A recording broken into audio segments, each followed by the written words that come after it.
ये 2003 में कोर्ट में गए सिविल न्याय 2034 उसका कोर्ट 34/2003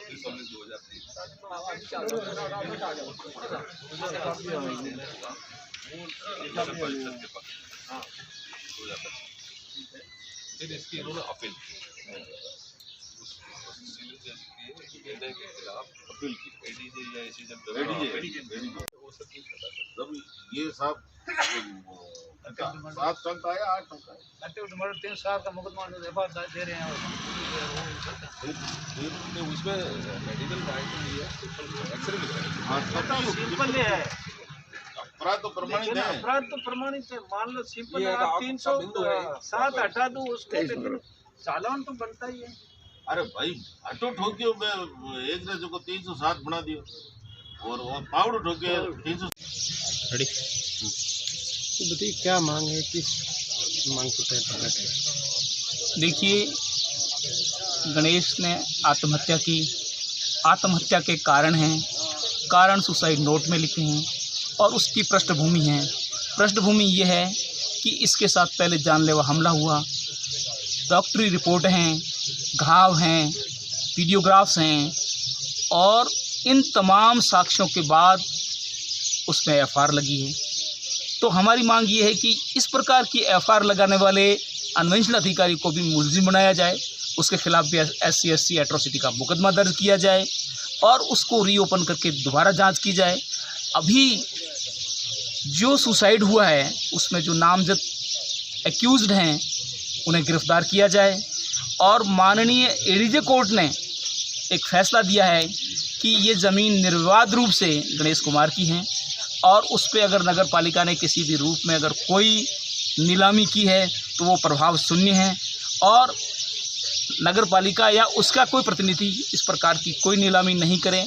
उस ऑर्डर की हम शपथ पूर्वक ये एफिडेविट देते हैं कि किसी भी रूप में न चेंज हुआ न उस पर स्टे हैं। उस माननीय न्यायालय की ऑर्डर की पालना कराई जाए, जो ऑर्डर का ये ऑपरेटिव पार्ट है जिसके अंदर स्पष्ट लिखा हुआ है कि निष्प्रभावी माना जाएगा अगर कोई ऑक्शन की नीलामी की जाती है। ये आप स्पेसिफिक फैसले में किया जा रहा है।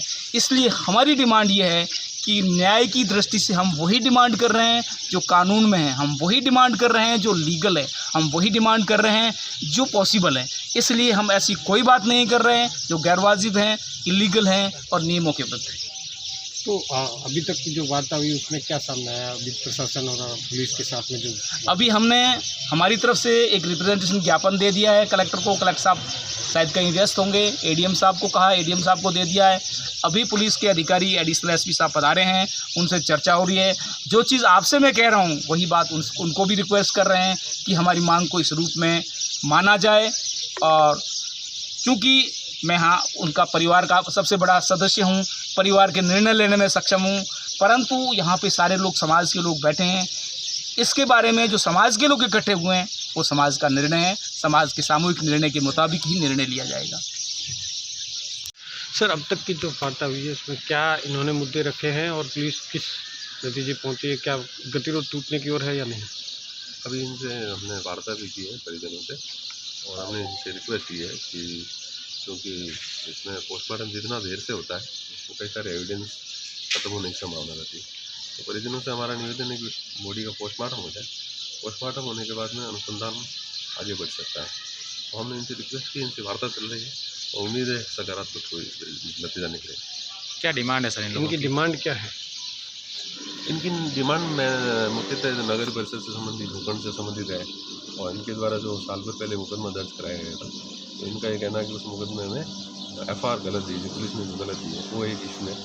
वो सब चीज़ें अपने लिखवाएँ सर, मेरिट करते हैं। सुसाइड नोट में जो सर नाम लिख के उनकी पुलिस तलाश करी है, कोई हिरासत में लिया है? वो सब एक अनुसंधान का विषय है। कई चीज़ें होती है तो अनुसंधान की शुरुआत क्या उस एंगल पे भी काम कर रही है कि पुलिस सारे एंगल पे जांच करेगी और सारे एंगल की जांच के बाद में जो भी चीज़ होगी वो मेरिट पे जाएगी।